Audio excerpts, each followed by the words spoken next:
ኤሊፍና ፍርሃት ቦታውን እያዩ ነው። ዝግጅቱ የሚዘጋጅበትን ስፍራ በጣም ነው የወደድኩት። ጥሩ ቦታ ነው፣ ጥሩ ምርጫ ነው አላት ፍርሃት። ቦታው አሁን መልካም ነው፣ ስለዚህ ስራችን መጀመር እንችላለን ማለት ነው አቶ ፍርሃት አለችው። አዎ ያለምንም ጥርጥር፣ በእውነት ቦታውን በጣም ወድጀዋለሁ። ተስማምቷል። በቃ ስራሽን እንድትጀምሪ ነው የምፈልገው አላት።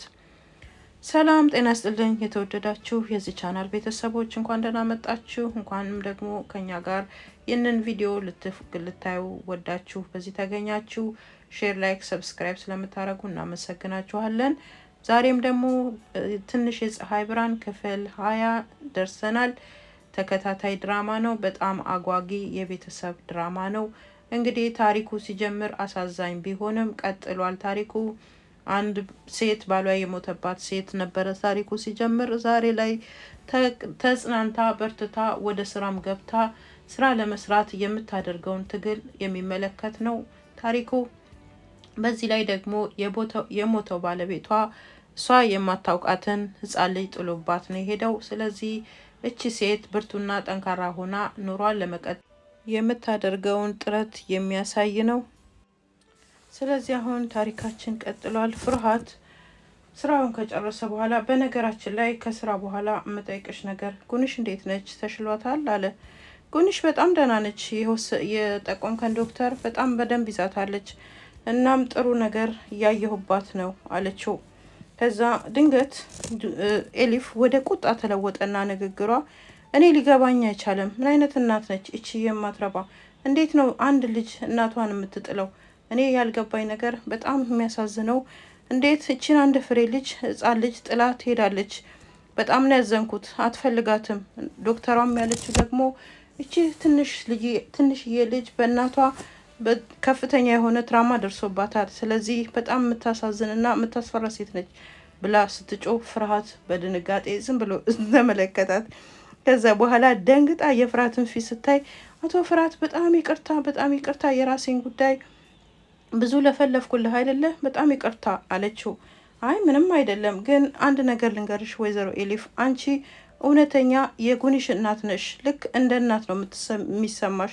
ስለዚህ አንቺ በእውነት በጣም ጥሩና መልካም እናት ነሽ አላት።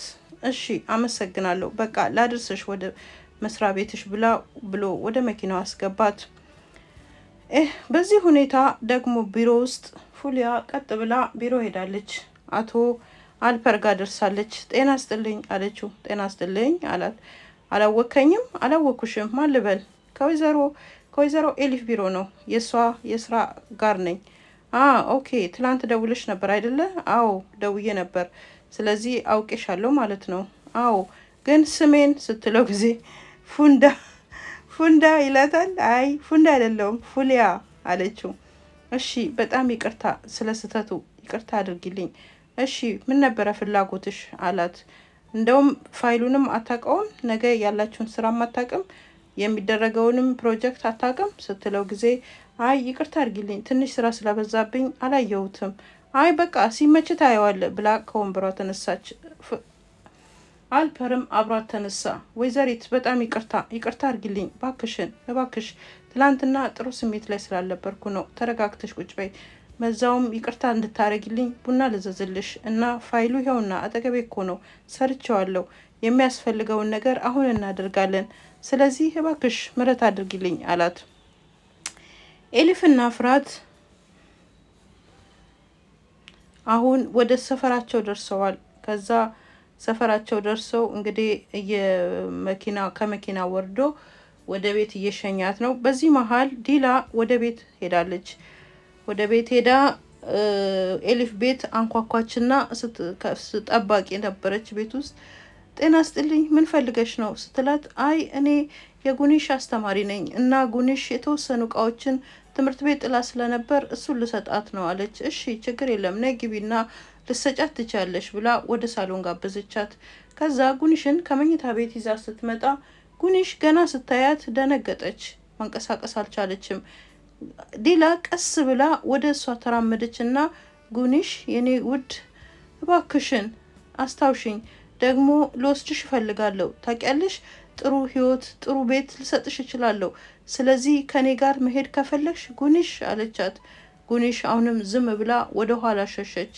ጉንሽ እባክሽን ተናገሪ፣ ሁሉን ነገር እኔ መልካም አደርግልሻለሁ እያለች አሁንም ስትናገራት ጉንሽ የሞት ሞቷን አንደበቷን ከፈተችና ጉንሽ አንቺን አትወድሽም አለቻት። በዚህ ጊዜ ዲላ ከጎንበስ ካለችበት በኃይል ተፈንጥራ ተነሳች። ደነገጠች። መናገር ጀምረሻል? አሃ መናገር ጀምረሻል። እንግዲያውስ እኔ መፈልግሽ ይመስልሻል? እኔም አልወድሽም፣ እኔም አልፈልግልሽም፣ እኔም ራሴ አልፈልግሽም። በቃ ያለሽበትን አክብረሽ ኑሪ። ገባሽ? ያለሽበት ቦታ ላይ ግን ስለኔ አንድ ነገር እናገራለሁ ብትይ ወዮልሽ፣ ነግርሻለሁ እሺ ስትል ጠባቂዋ ከጓዳ መጣች። ምን ሆነሽ ነው? ለምንድነው እንደምትጮሂባት? ኧረ እባክሽን ሴትዮ ተረጋጊ ስትላት ዲላ ጥላቸው ሮጠች። በዚህ መሀል ኤሊፍና ፍርሃት ደግሞ ደረጃው ላይ ደርሰው ነበር። እዚህ ከደረስክ አይቀር ከሸኘኸኝ አይቀር ገብተህ ጉንሽን እንደምን አታያትም? ከስራ ከሌለ ወይም ደግሞ ድንገት ረፍት ካለ ስትለው ችግር የለውም ገብቻ ያታለሁ፣ ግን በእጄ ምንም አልያዝኩም። ለጉንሽም ይሆን ችግር የለም የናህል አታስብ፣ ዝም ብለህ አይተሃት ትመልሳለህ፣ ሌላ ጊዜ ታደርገዋለህ ብላ ፍርሃትን ይዛ ወደ ደረጃው ስትወጣ በደረጃው ስትወጣ ዲላ ልጅቷ ያችኛዋ ደግሞ ዲላ ደግሞ ወርዳ በሌላኛው አቅጣጫ ሮጣ ወጣች።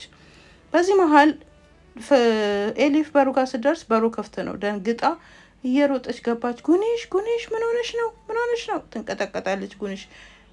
ጠባቂዋም ደግሞ ያው ጠባቂዋ በነገራችን ላይ ስለማታውቃት ነው፣ ከድርጅት ነው የመጣችው ጠባቂዋ። ስለዚህ ጉንሽን አታውቃት፣ ጉንሽንም ሆነ ቤተሰቡን አታውቅም።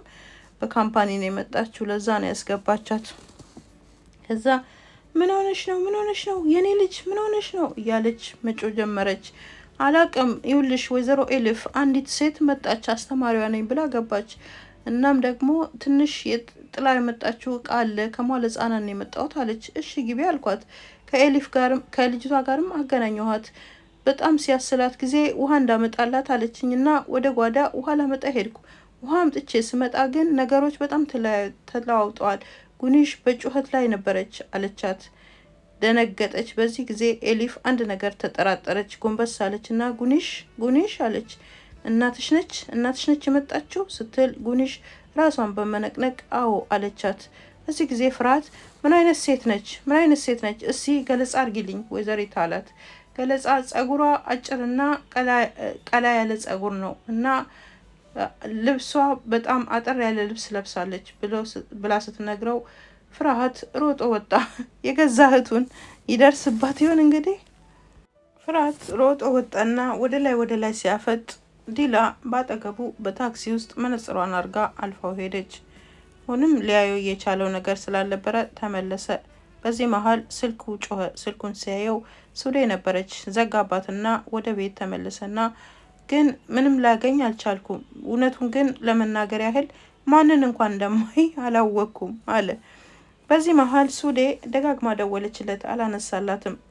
ይልማዝ አጠገቧ ቁጭ ብሎ በራሱ ስሜት ውስጥ ያወራል። አሜሪካ ነበርኩ። አዎ ከኢዝሚር ሄጄ አሜሪካ በጣም አገሬ ናፍቃኝ ነበር እና ያው አገሬ እንዴት እንደጓጓሁትና ስመጣ ብዙ ነገሮችን እያለ ብቻውን ይለፈልፋል። ሱዴ ደግሞ ከፍርሃት ስልኩን አላነሳ ስላለ እየተበሳጨች ድጋሚ ትሞክራለች። ከዛ በኋላ ይልማዝ እንዴት ነኝ? ጥሩ ነው ሁኔታዬ፣ ፕሮቫዬ ጥሩ ነው አላት። በጣም ኦቨር አታድርግ። ስማ ኦቨር የምታደርገውን ነገር ፍርሃት አይወድልህም። ገባህ? የሚገባህን ብቻ አድርግ አለችው። እሺ ጥሩ፣ ቀስ ብዬ ልናገር እስቲ። ለማንኛውም አሜሪካ ነበርኩኝ፣ ከዛ ደግሞ ሀገሬ ናፈቀኝና ከዚህ እኔ እሺ እንደዚህ ሆንኩኝ። አንቺ ከዚህ ምን እንደምታገኘው ትርፍሽን ንገሪኝ አላት። ምን አገባህ አንተ፣ ዝም ብለህ ስራህን ስራ። በቃ አንተን እንዳሻንጉሊት ልጫወትብህ ፈልጌ ነው ብልህ ምን ትላለህ? በቃ እሱ ነው የሚያስደስተኝ ብልህ ምን ትላለህ? ሌላ ፍላጎት የለኝም ብልህ ምን ትላለህ? ስለዚህ ዝም ብለህ የራስህን ድርሻ ተወጣ አለችው። ኤሊፍ ልጅቷን እያባበለቻት ነው። በጣም ባክሽ በቃ አልፏል የኔ ውድ አይዞሽ እያለች እያባበለቻት ነው። ከዛ ፍርሃት ተረጋጉ፣ እባካችሁ ተረጋጉ። እንግዲህ ቤቱን አውቃ ገባች ማለት እቺ ከአደገኛ ሴቶች አንዷ ልትሆን ትችላለች። ስለዚህ አታስቢ፣ ምንም ችግር የለም፣ ማንነቷ በቅርብ ይታወቃል እና ታስቢ ወይዘሮ ኤሊፍ ሲል ስልኩ ደጋግሞ ደወለ። ስልኩን በመሀል ማንሳት ነበረበት። ይቅርታ ወይዘሮ ኤሊፍ ይህን ማንሳት አለብኝ። ስልኩን አነሳና በጩኸት ሱዴ ላይ ሱዴ ምንድን ነው አላት ደጋግሞ። ምንድን ነው ይሄ ሁሉ ቁጣ አለችው።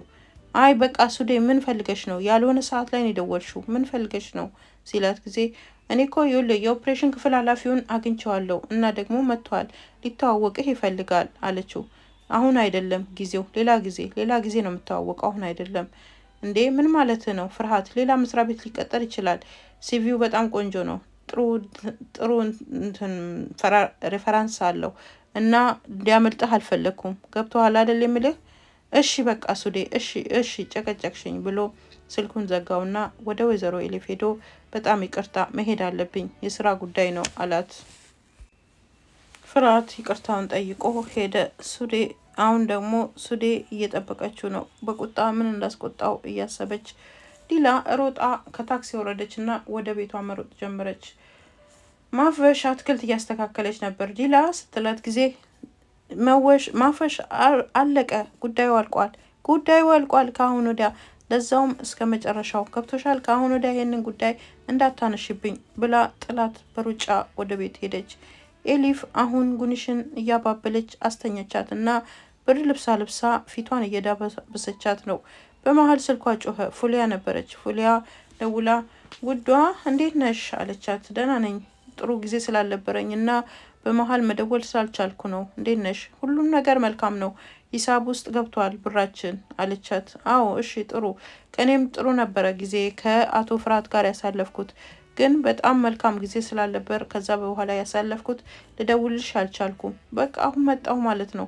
መጣሁ ይውልሽ አሁን እመጣለሁ አለቻት። በመምጣቴ ሰዓት የምትፈልጊው ነገር አለ? አይ ምንም አልፈልግም አለቻት። አቶ ይልማዝ ደግሞ ቆሞ ለፍርሃት እያብራራለት ነው። ልክ ከሱዴ ጋር የተመካከሩትን ነገር እያብራራለት ነው። እንደዚህ ሆኜ ከአሜሪካ መጥቼ እያለ የውሸት ፍርሃት ብዙም ሊሰማው አልፈለግም።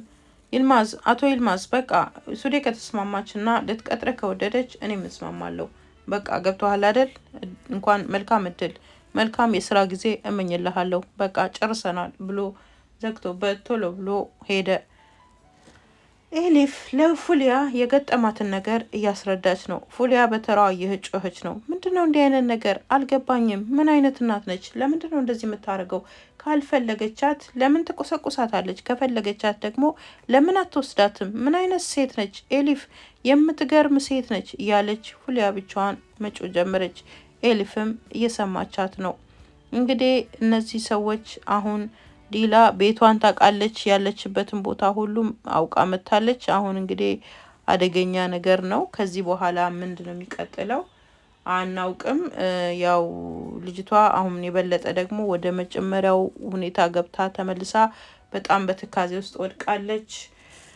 ያኛው አቶ ይልማዝ ደግሞ ስራውን አግኝቶ ተቀጥሯል። ከዚህ ቀጥሎ ምንድን ነው የሚገጥመው እስቲ እንግዲህ እናያለን።